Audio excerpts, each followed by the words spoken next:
આજની ધર્મકથા. પ્રણામ. મંગળદાસ ત્રિકમદાસ ઝવેરી. આ સંશોધનની યશોગાથા એને જોવાનું આજથી આપણે શરૂ કરવાના છે. પણ કોઈ પણ મહાન કાર્ય થાય ત્યારે એ એક જ વ્યક્તિના આધારે ક્યારે થતું નથી. અનેક પરિબળો એ એમને સહાયભૂત હોય. આપણે જ્યારે ઋણ સ્વીકાર કરીએ જ છીએ તો એ તમામ પરિબળો કે જે આપણને ખ્યાલમાં છે એ બધાના જ ઉપકારોનું સ્મરણ કરવું એ આપણી પાત્રતા રહેશે. જેમ ગઈકાલે આપણે જોયું કે પૂજ્ય જીન રુદ્ધીશ્વરી મહારાજ સાહેબ, એમનો ઉપકાર હતો એમના વ્યક્તિગત જીવન ઉપર, મંગળદાસભાઈના. પણ આ ગ્રંથાવલીનું જે સર્જન એમણે કર્યું, જે એક ચેલેન્જ સ્વીકારી, પોતાના ગજા બારની ચેલેન્જ, સાચું કહીએ તો, અને તેમ છતાં પણ એ ચેલેન્જમાં એ અવ્વલ દરજ્જામાં પાસ થયા.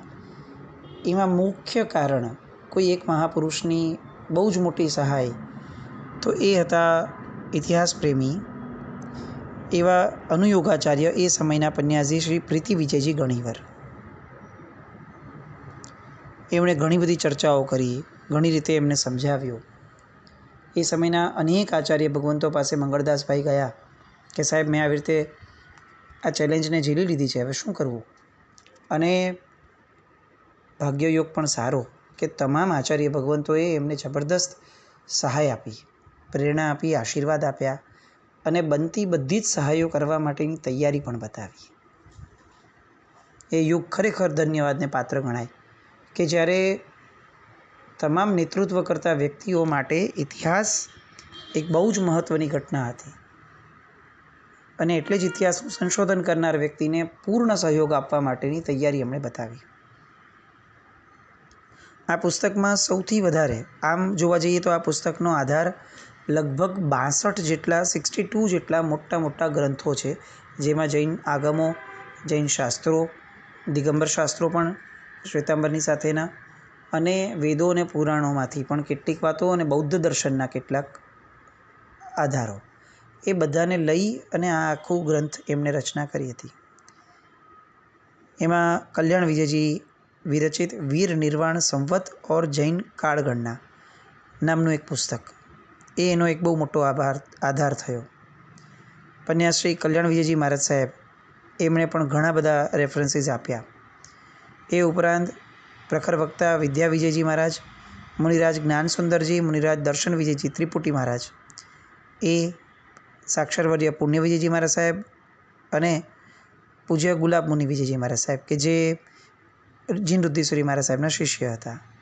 એ બધાએ ખાસ્સું એવું આધાર એમને આપવામાં, સહાય આપવામાં કાર્ય કર્યું. અને આચાર્ય ભગવંતોમાં વિજય નીતિશ્વરી મહારાજ, આગમોદ્ધારક સાગરાનંદ સુરી મહારાજ સાહેબ, પ્રેમસુરી મહારાજ, વલ્લભસુરી મહારાજ સાહેબ, સિદ્ધિસુરી બાપજી મહારાજ, આ બધા મહાત્માઓએ પણ મંગળદાસભાઈને સારામાં સારો મોરલ સપોર્ટ પણ આપ્યો અને બીજો આઉટર સપોર્ટ પણ આપ્યો. અધરવાઇઝ આપણે ખાલી કલ્પના કરીએ કે એક મુનિમની નોકરી કરતો માણસ એ આટલું મોટા ગજાનું કામ, જૈન ઇતિહાસ આખો ટોપ ટુ બોટમ કઈ રીતે સંશોધન કરીને એટલી ગંભીરતાના પ્રમાણ અને પુરાવાઓ સાથે આપી શકે. એટલે આ એક સરસ મજાની એ સમયની બધી વ્યક્તિઓ, એ લોકોની એ બધી ઘટનાઓ કે જેના કારણે આજે આપણે આ ઇતિહાસ સુધી પહોંચવા માટે સક્ષમ બન્યા. શરૂઆત કરીએ યુગાદિદેવ ઋષભદેવ ભગવાનના જીવનથી. એની માટે સૌથી પહેલાં આપણે બહુ શોર્ટમાં પણ આપણી કાળગણનાની જે પદ્ધતિ છે ને, એ સમજવી પડે. ખાલી આ અત્યારે જે ચાલે છે એ અવસરપીણી કાળનો 5મો આરો ચાલે છે. એ 5મા આરાની શરૂઆત ક્યારે થઈ? તો કે વર્ધમાન સ્વામી ભગવાનના નિર્વાણ પછીના 4થા વર્ષથી થઈ.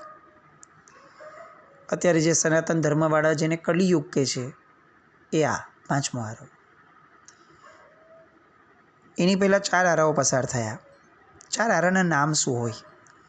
પેલો આરો સુષમ, જે 4 કોડાકોડી સાગરો પંબાળો હોય. બીજો આરો સુષમ, જે 3 કોડાકોડી સાગરો પંબાળો હોય. ત્રીજો આરો સુષમ દુષમ, જે 2 કોડાકોડી સાગરો પંબાળો હોય, એ ત્રીજો આરો.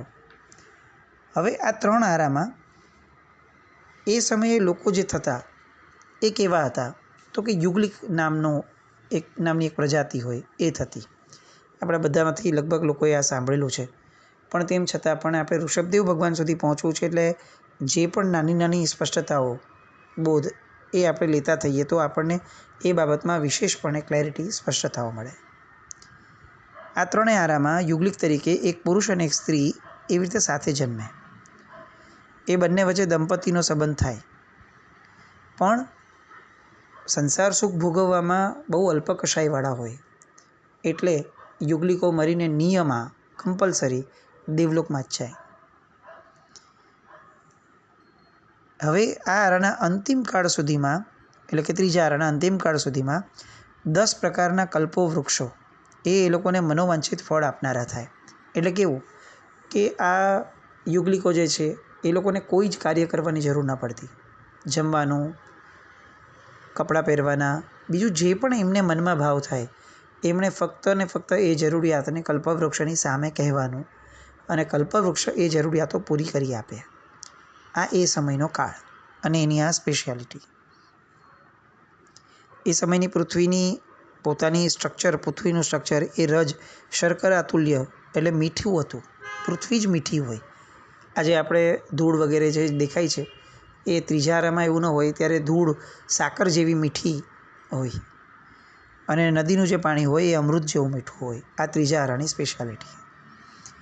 હવે 3જા આરાનો અંતિમ કાળ આવ્યો ત્યારે કલ્પવૃક્ષો જે છે એ મનોવાંછિત ફળ આપવામાં થોડા સંકુચિત થવા લાગ્યા કાળના કારણે.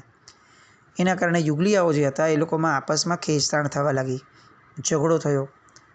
કોઈકને મળ્યું ને કોઈકને ન મળ્યું, એટલે બે વચ્ચે ઝઘડા થાય, એમાં ભાગલા થવા લાગ્યા. એવી રીતે યુગલિકો જેને કેટલીક વસ્તુ મળી છે દૂર દૂરના પ્રદેશમાં રહેવા વયા ગયા. પૃથ્વી તો વિશાળ હતી, એટલે બધા વચ્ચે આંતરાઓ થવા લાગ્યા. એ જ પરિવર્તન જે કલ્પવૃક્ષમાં આવ્યું એવું જ પરિવર્તન કાળના કારણે પૃથ્વીમાં પણ આવવા લાગ્યું. જે શર્કરા તુલ્ય હતી એમાં ફિકાસ આવી ગઈ. જળાશયો પણ થોડા નીરસ અને સ્વાદ વગરના થયા. જે વૃક્ષો હતા અમૃત તુલ્ય હતા એ બધા જ ધીરે ધીરે નબળા થવા લાગ્યા, નિરર્થક થવા લાગ્યા કલ્પવૃક્ષ પણ. આવી રીતે સુંદર મહેલ આદિ રહેઠાણ દેનારા કલ્પવૃક્ષો સંકુચિત થયા. એટલે જે દેવતાઈ સ્વર્ગીય સાહેબી યુગલિકો ભોગવતા હતા કલ્પવૃક્ષના કારણે, એ બધામાં એકદમથી ઓટ આવવા લાગી. 10 પ્રકારના કલ્પવૃક્ષો હોય એ કાળના પ્રભાવે બધા જ કલ્પવૃક્ષો એ ફળ રહિત થવા લાગ્યા. કાળનો હજી એક ફટકો પડ્યો કે અત્યાર સુધી યુગલિકો જે મરીને સ્વર્ગે જ જતા હતા એમાં પણ અંતરો પડ્યો અને હવે એની માટે ચારે ગતિના દ્વાર ખુલ્લા થઈ ગયા. એ મરીને ક્યાંય પણ જઈ શકે. હવે હજી એક એ થયું કે અત્યાર સુધી યુગલિયાઓનો જે મૃતદેહ હોય, એની લાશ જે હોય એને મહાપક્ષીઓ લઈ જતા અને સમુદ્રમાં પધરાવી આવતા હતા. પણ હવે એ પણ ન થવા લાગ્યું. મહાપક્ષીઓ લઈ જવાના ઓછા થવા લાગ્યા, એટલે એમના મૃતદેહમાંથી પણ સડો થવા લાગ્યો. એટલે અંતે આમ જોવા જઈએ તો 3જા આરાના અંતે એકદમ ગૂંચવાડા પરિસ્થિતિ ઊભી થઈ ગઈ અને હવે એમને જીવન જીવવા માટે ચિંતાઓ થવા લાગી. કોઈ વસ્ત્ર વગેરે મળતા નહોતા, એટલે છેવટે વૃક્ષોની છાલ ને પાંદડાના વસ્ત્રો બનાવી અને આમ જંગલીની જેમ રહેવાનો એક દુઃખદ અવસર આ લોકોના ભાગ્યમાં આવવા લાગ્યો. ભોજન પણ કાચું અનાજ મળવા લાગ્યું. જંગલના પાકેલા વનફળો ખાઈ લે અને કેટલાકને એ પણ ખબર નથી પડતી. એટલે જેણે દેવતાઈ સાહેબી ભોગવી છે એ અચાનકથી સાવ નિમ્ન કક્ષાના સુખની અંદરમાં આવી ગયા અને ક્યાંક તો દુઃખ પણ આવી ગયું. હવે આ પરિસ્થિતિને બહુ લાંબો સમય કાઢી શકાય એવું હતું નહીં. એટલે આ જે સમય છે એ ઋષભદેવ ભગવાનના જન્મ પહેલાંનો સમય. કેમ? પ્રથમ તીર્થંકર અતિશય ઉપકારી છે, અનન્ય અનંત ઉપકારી છે. કારણ કે આ પરિસ્થિતિ જો કન્ટિન્યુ રહી હોત તો આ જગતને ક્યારેય કોઈએ સ્ટ્રક્ચરમાં જીવવાનું શીખવ્યું જ ન હોત. આપણે પણ એ યુગલિકોની સ્થિતિ જે અત્યારે સાંભળીએ છીએ એ જ સ્થિતિમાં આપણે અત્યારે જીવતા હોત જો ઋષભદેવ ભગવાન ન જન્મ્યા હોત તો. પ્રથમ તીર્થંકર હંમેશા આવું વિશિષ્ટ કાર્ય લઈને જન્મે અને પ્રથમ તીર્થંકર જ આ બધામાંથી એક માર્ગદર્શન આપી અને એક સુવ્યવસ્થિત સંસ્કૃતિની સ્થાપના કરે. ત્યાં સુધી ધર્મ પણ ન હતો કોઈ જ. કલ્પવૃક્ષો હતા, બધા સુખેથી જીવતા હતા અને આમે અલ્પકષાયવાળા હતા, કોઈ ધર્મનું કંઈ કારણ ન હતું. એટલે પ્રથમ તીર્થંકર એ પ્રથમવાર ધર્મ સ્થાપે એ પહેલાં એણે આ રીતે આ આખા યોગ્ય જીવનને સુયોગ્ય બનાવવાનું કાર્ય કરવાનું હોય. હવે આ આખું જંબુદ્વીપ ભરત અને ઐરાવત ક્ષેત્રવાળું અને એમાં અવ્યવસ્થિત થઈ ગયેલા યુગલયોને સદમાર્ગે દોરવા માટે ઋષભદેવ ભગવાન જેવા તારણહારની કુદરતે એ જરૂરિયાત પૂરી પાડી. 3 જ્ઞાન સહિત જન્મેલા યુગાદિદેવ એવા ઋષભદેવ ભગવાન, એમનો પોતાનો જન્મ પણ યુગલિયા તરીકે નાભિરાજા અને મરુદેવી માતાની કુક્ષીએથી થયો. ત્રીજા આરાના 84 લાખ પૂર્વ અને 89 પક્ષ એટલે કે 3 વર્ષ ને 8.5 મહિના બાકી હતા એ સમયે અષાઢ મહિનાની વદ પક્ષની ચતુર્થીના દિવસે ઉત્તરાષાઢા નક્ષત્રમાં ચંદ્રયોગમાં 33 સાગરોપમનું પોતાનું દેવપણવાનું આયુષ્ય ભોગવી સર્વાર્થ સિદ્ધ વિમાનમાંથી ચવી અને જેમ માનસ સરોવરમાંથી ગંગા તટ ઉપર હંસ ઉતરે એવી રીતે આ ભરત ક્ષેત્રમાં નાભી નામના 7મા કુલકર 7મા રાજાની સ્ત્રી મરુદેવી એના ગર્ભની અંદરમાં પ્રભુ આવ્યા અને એમણે 14 મહાસ્વપ્નો જોયા.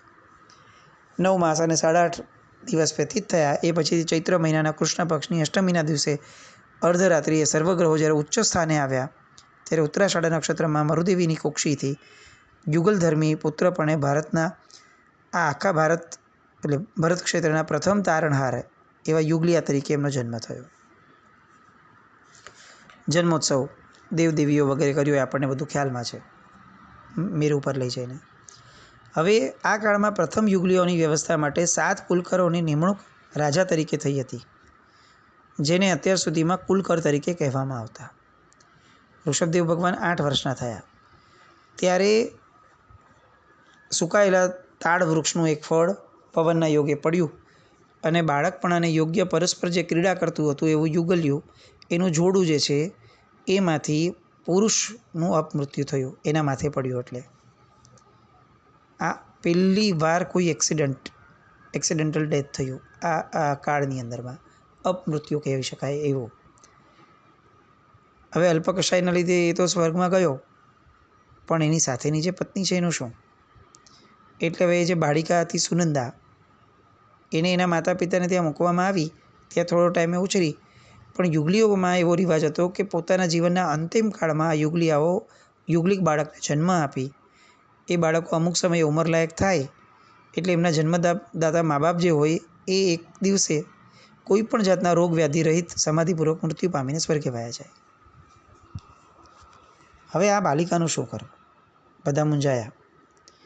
એટલે એ તો એકદમ સ્વરૂપવતી હતી, સંસ્કારી હતી, એટલે એના લગ્ન તો થવા જોઈએ. એટલે ઉત્તમ પુરુષ એવા નાભી રાજા પાસે જઈ અને એમને સોંપી દીધા.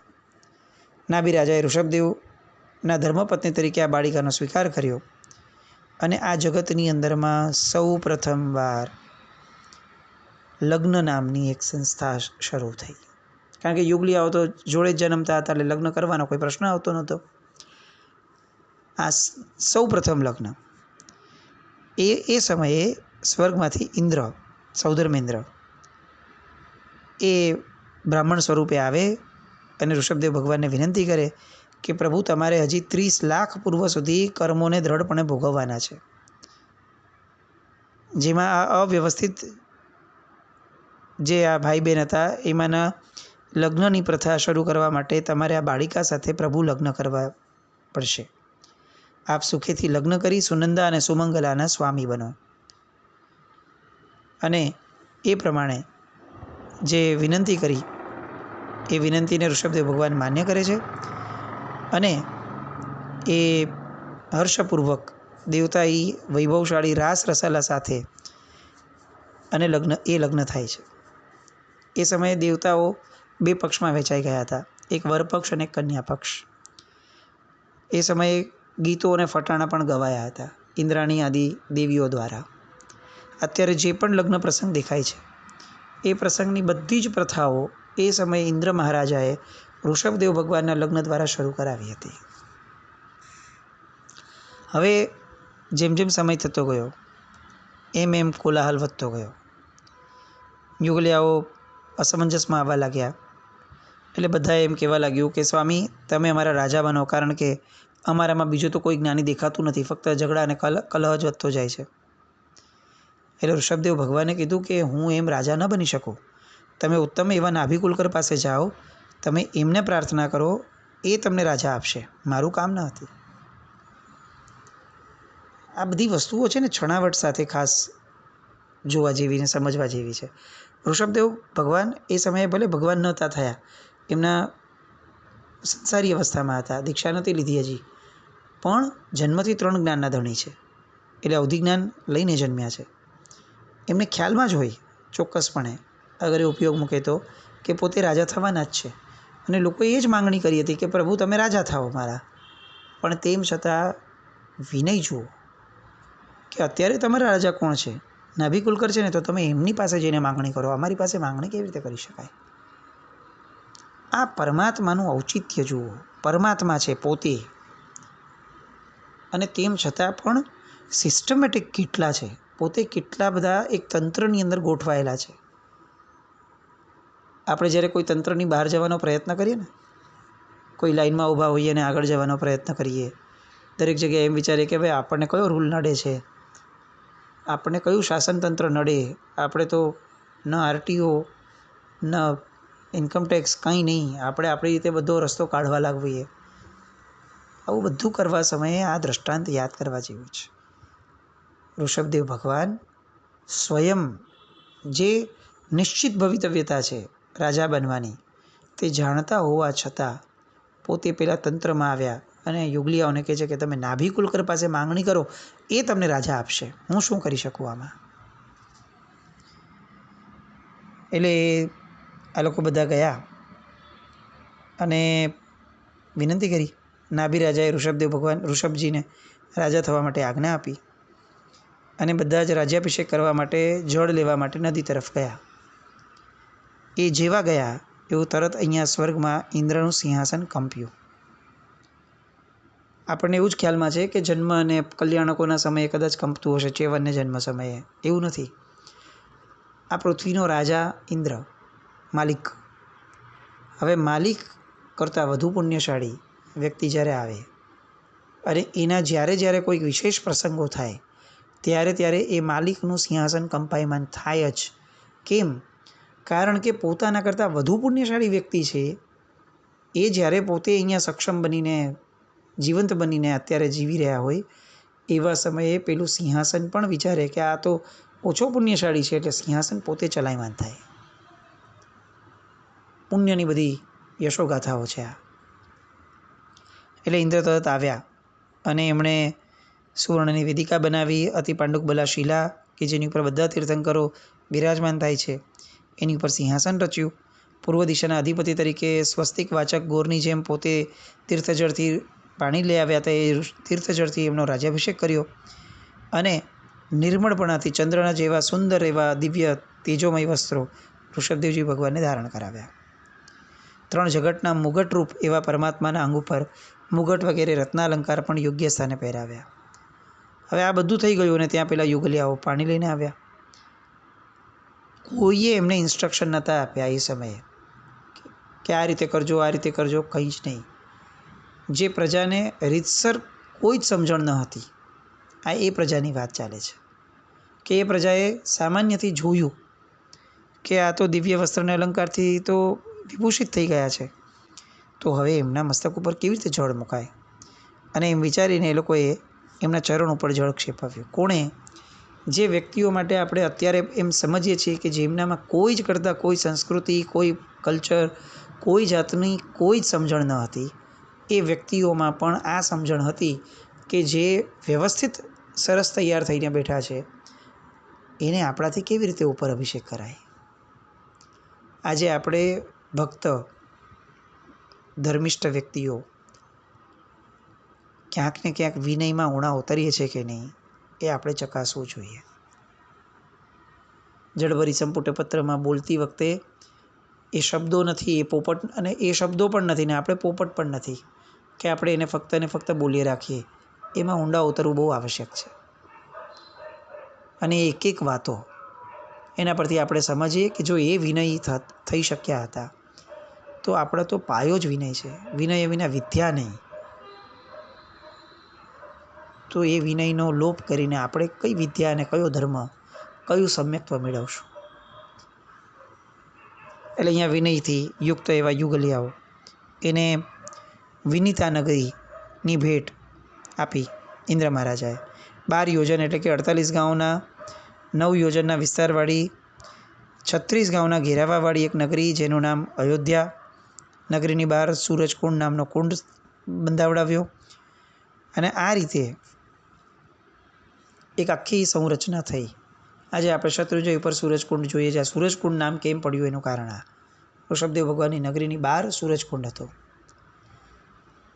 આવી રીતે હવે 64 કળા, 72 કળાઓ, આ બધી કળાઓ અને ઋષભદેવ ભગવાન શિક્ષણ આપશે પોતે જ, એ બધી વાતો એની માટે આવતીકાલ પર રહીએ. જીનાજ્ઞા વિરુદ્ધ કંઈ પણ બોલાયું હોય તો મિચ્છામિ દુક્કડમ. જૈનમ જયતિ શાસનમ.